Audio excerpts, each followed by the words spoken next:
Donc maintenant, il va falloir afficher les données qu'il y a dans la base de données ici. Donc toutes ces données là, il va falloir que je les affiche, ce sont des messages. Donc déjà, je vais créer un nouveau composant. Je vais l'appeler feed display post.js. Donc là, je fais un CTRL-C, CTRL-V du fichier. Et là, ça va être le fichier CSS. Donc .module.css.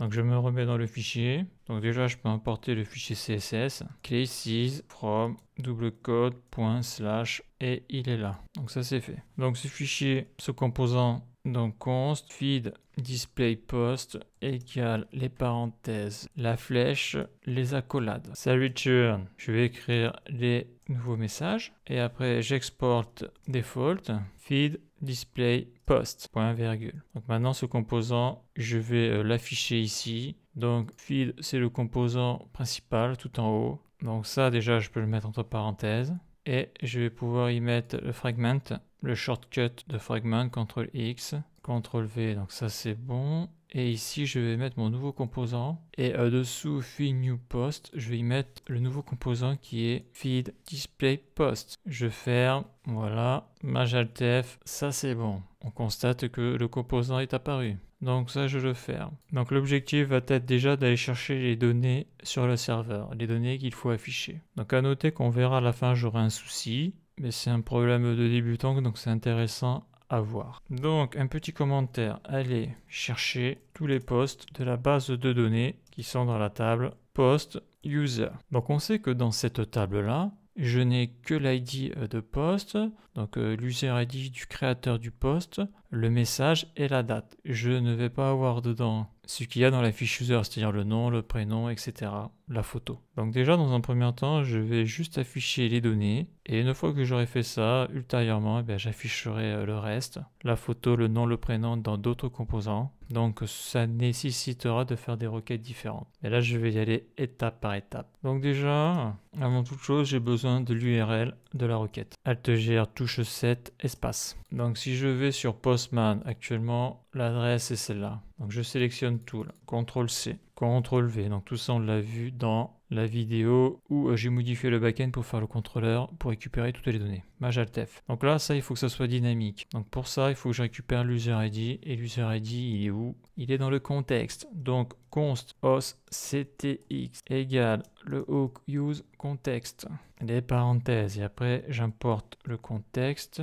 Os context. Alors ça, c'est marrant, il ne veut pas l'importer automatiquement. Donc je vais le faire, hein, il est dans le store. Hein. Donc import os context from, donc double quote, donc il faut que je remonte une fois, slash, parce qu'il est ici là. Il faut que je remonte encore d'un dossier, donc c'est la deuxième remontée, et après il faut que j'aille dans le store, il est ici, os context, point virgule, c'est bon. Donc là j'ai apporté mon contexte, donc là je vais pouvoir l'utiliser, donc le 43, suppression, je mets le $, les accolades, et c'est os ctx.user_id, voilà. Donc ça c'est bon. Donc après je vais créer une fonction, dedans il y aura la requête.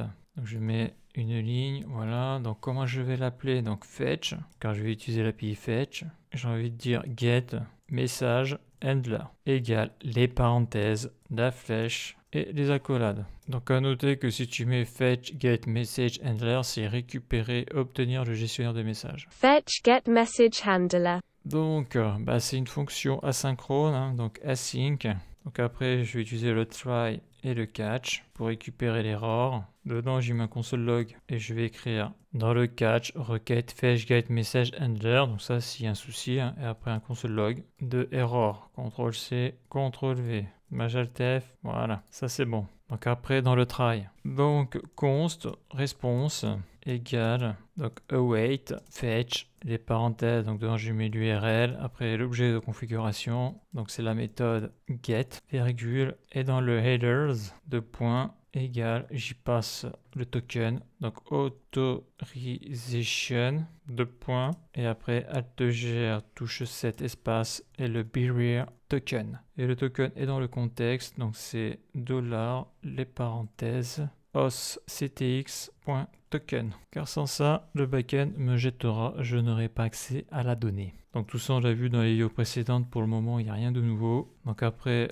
je convertis la réponse. Donc data response égale, Donc await response.json. Donc deux cas possibles, hein. If response.ok.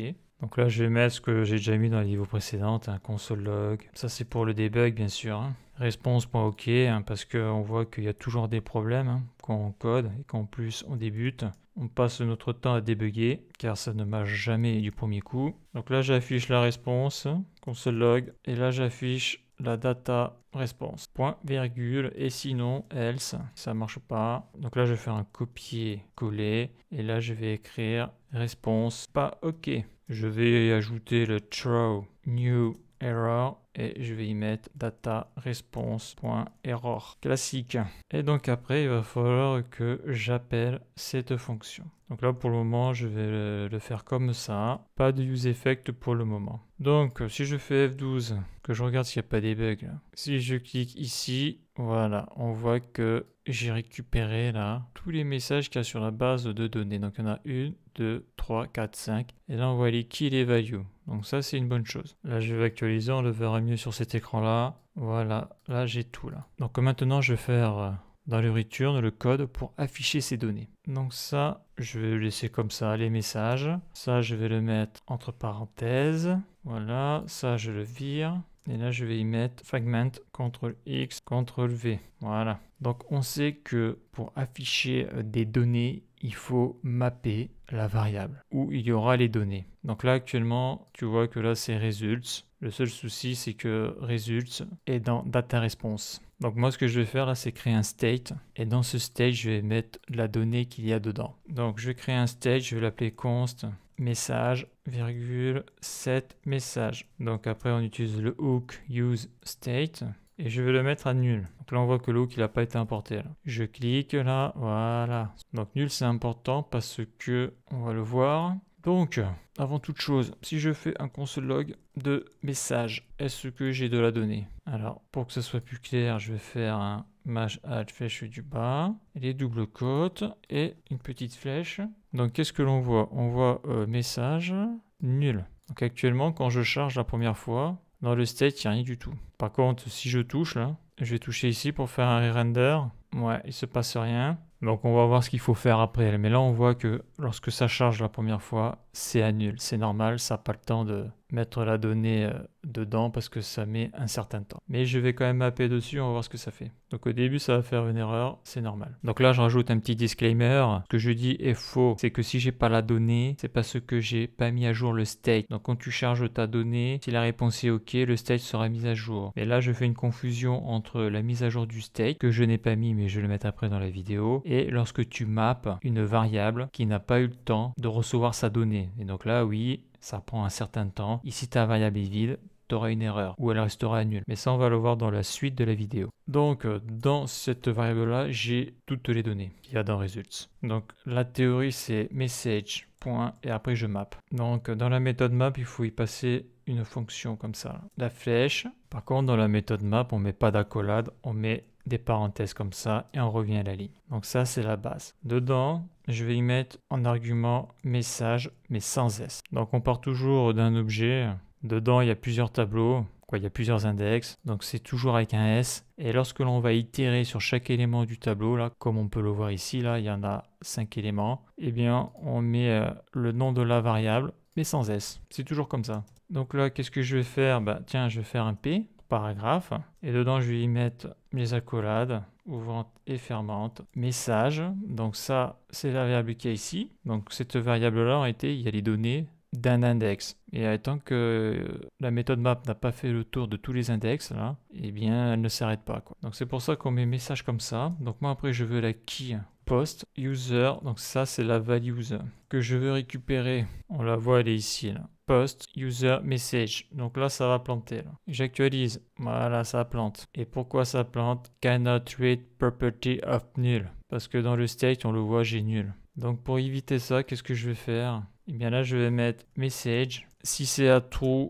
alors tu exécutes la méthode map, sinon tu fais rien. J'actualise, on voit que ça marche pas. Donc ce que je vais faire là, c'est mettre l'appel de la requête dans un use effect. Ça c'est exécuté au chargement du composant, donc use effect. Voilà, dedans je mets la fonction comme ça, les accolades, le tableau de dépendance et dedans j'y mets ça. Voilà. Donc, Maj Alt F, est-ce que ça marche? J'actualise. Donc là, j'ai bien mon truc. Ah ouais, d'accord, ouais, j'ai oublié quelque chose. On le voit en plus. Là, toutes mes données sont dans Results. Donc là, j'ai oublié un truc hyper important. C'est que, ok, j'ai créé le state message, mais là, on le voit là. Je mets pas à jour le state, donc ça risque pas de marcher. Donc, si réponse OK, voilà. Donc, CTRL V, voilà, pas compliqué en plus. Hein. Je mets donc ma data response, CTRL C, CTRL V, point virgule. Donc là, qu'est-ce que ça me dit là? On voit que dans message, j'ai results et le tableau. Donc là, moi, ce que je veux, c'est juste l'objet. Hein. Le résultat, je m'en fous. Donc là, il faut que je fasse data response.results. Et voilà, ça fonctionne. Super. Donc là, si j'actualise, voilà tous mes messages. Donc là, je vais faire un truc, CTRL X, supprimer, CTRL V. Est-ce que ça fonctionne? Ça fonctionne, bien sûr. Et si je vire ça, ça doit marcher. Actualiser. Donc là, on voit que ça marche pas. Ça marche pas parce que, comme j'ai dit, ça prend un petit peu de temps et on voit que message est nul. Donc si je rajoute message, c'est-à-dire ça c'est le state, si il est nul, il est à false. Si il a la donnée, il est à true, et alors tu exécutes ça. Mais là si j'actualise, ça ne marche pas. Donc on est obligé de mettre la fonction qui appelle la requête dans le useEffect. Ok, donc là je l'ai mise, j'actualise. Alors j'actualise, qu'est-ce qu'il y a? Ça refonctionne, des fois il y a des bizarreries. Donc là si j'actualise, qu'est-ce qu'il me dit là? Il me dit que chaque enfant dans une liste doit avoir une clé unique. Donc là, j'affiche bien les données, super. Mais là, on voit que c'est dégueulasse au niveau du style. Donc là, ce que je vais faire là, c'est rajouter une section.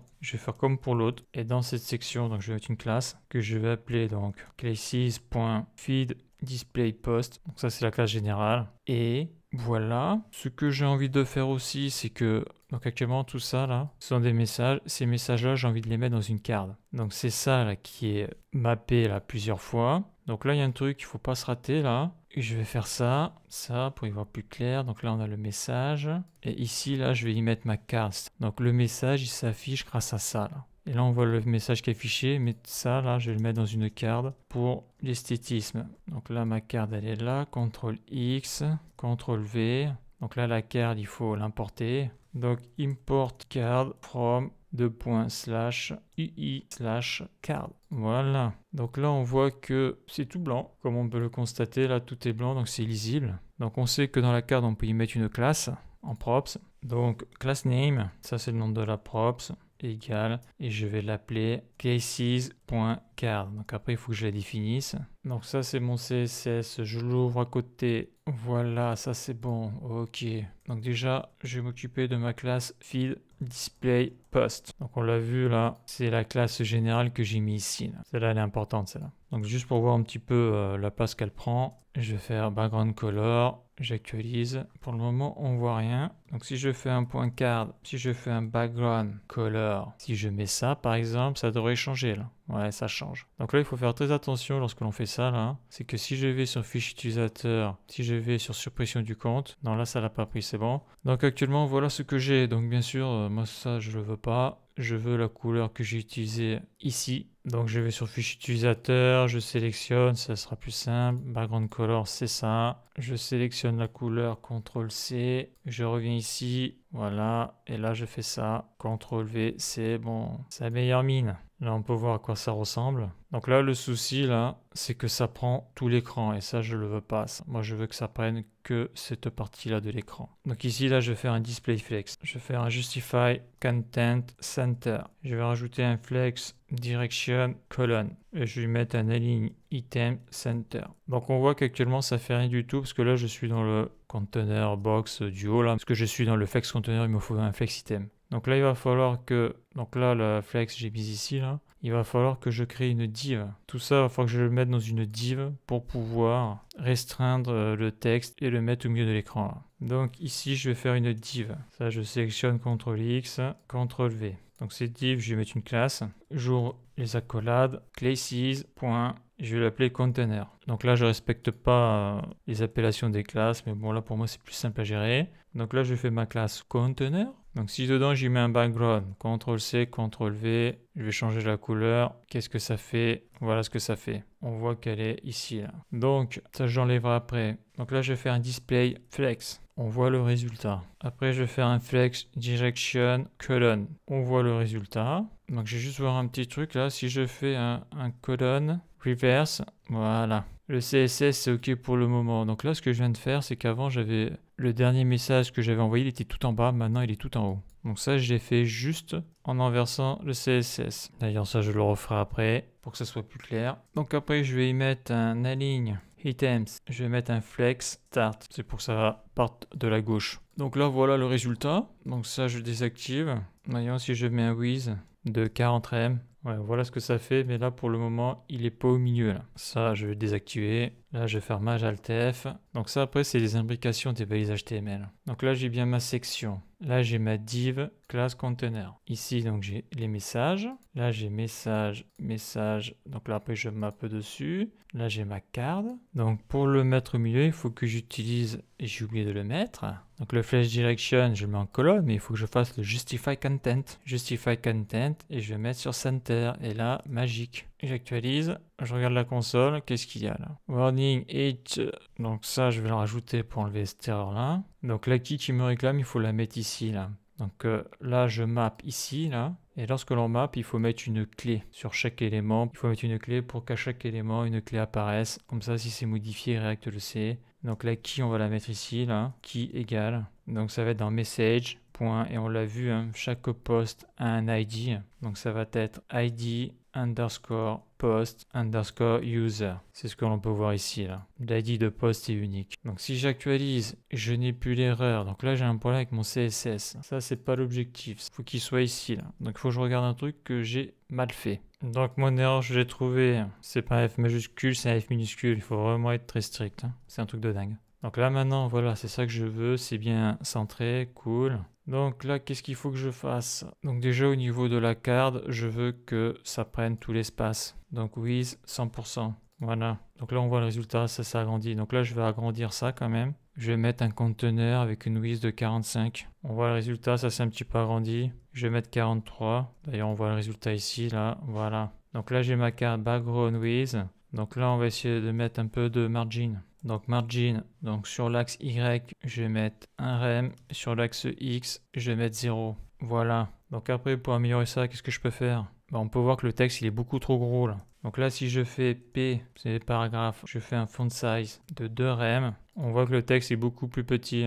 Par contre, donc là, on voit le résultat. Mais là, il faut faire attention lorsque l'on fait ça, c'est que là, je viens de modifier tous les paragraphes du site. Là, si je fais ça, je le désactive. Voilà. Donc ça, là, ce qui est important, là, c'est qu'on fait ça, là. En tout cas, après, ça dépend des éléments HTML. Mais celui-là, je suis obligé de mettre le feed display post en premier. CTRL-V. Donc, c'est une classe. Ce qui fait que maintenant, ma fiche utilisateur ne sera plus perturbée par le CSS que je viens de mettre ici, là. Voilà, de rem. J'actualise. Donc, le texte est plus petit, ça reste lisible. Donc, après, on voit que tout est serré, là. Donc, qu'est-ce que je vais faire? Dans le flag display post P, ben, je vais rajouter donc du margin. D'ailleurs, le font size, c'est pas là que je vais le mettre. Donc là, on voit que le P, là, j'ai mis ici. Donc la classe, elle est là, mais j'aurais pu le mettre dans le card. Hein. Si je le mets dans le card, ça doit marcher aussi, hein, je pense. Là, je fais CTRL X, CTRL V, je désactive ça. Est-ce que ça marche? J'actualise. Ouais, non, là, j'étais un peu bourrin, là. Donc c'est card, CTRL X, c'est .card P. Voilà, c'est ça que je rajoute. Bien sûr, CTRL V, là ça marche. Ouais, parce que là j'ai le P qui est ici, là. Donc moi je modifie que le P, là. Donc le paragraphe qu'il y a dans le card. Alors que si je mets le paragraphe dans feed display post, je modifie aussi celui-là. Donc après c'est au choix. Hein. Donc là on va dire que les messages c'est plus grand. Et donc là on dit que le P en réalité c'est pas un paragraphe, on va dire que c'est un H2. J'ai presque envie de dire un H1, mais en principe il n'y a qu'un seul H1 sur une page web, donc on va dire que c'est du H2. Donc là qu'est-ce que je vais rajouter? Donc du padding, je vais mettre un rem, qu'est-ce que ça fait? Bon, on voit que ça respire. Ce que je peux rajouter aussi c'est du margin left, je vais y mettre un rem on voit que ça s'est décollé un peu plus. Et si je mets du margin top, si je mets un rem, ça fait quoi? Ça sert à rien. CTRL Z, donc ça c'est bon. Donc là actuellement le résultat c'est ça. Super, ça fonctionne. Donc là sur le H2, qu'est-ce que je vais faire? CTRL C, je descends. CTRL V, pas oublier le point. Là j'y mets du H2, color white. Est-ce que ça marche? Ça marche. Font size, 2 rem. On va mettre 3 rem. On va mettre 2.5 rem. Voilà, donc après tout ça c'est de la finition. Donc maintenant le verdict, donc là si j'actualise, ok, mes messages s'affichent, fiche utilisateur, tout est bon là. Donc là si je tape un message test, je fais envoyer, donc là on voit que c'est pas réactualisé là. Si je fais actualiser, on voit que mon message s'affiche, donc il s'affiche tout en bas. Donc là j'ai deux problèmes, je voudrais que le dernier message à envoyer soit tout en haut de la pile, donc ici, et surtout que quand j'envoie un message, que ça s'actualise de manière automatique. Donc pour ça, on a le use effect que j'ai mis ici. Le gros souci, et ça on le voit assez vite, c'est que ici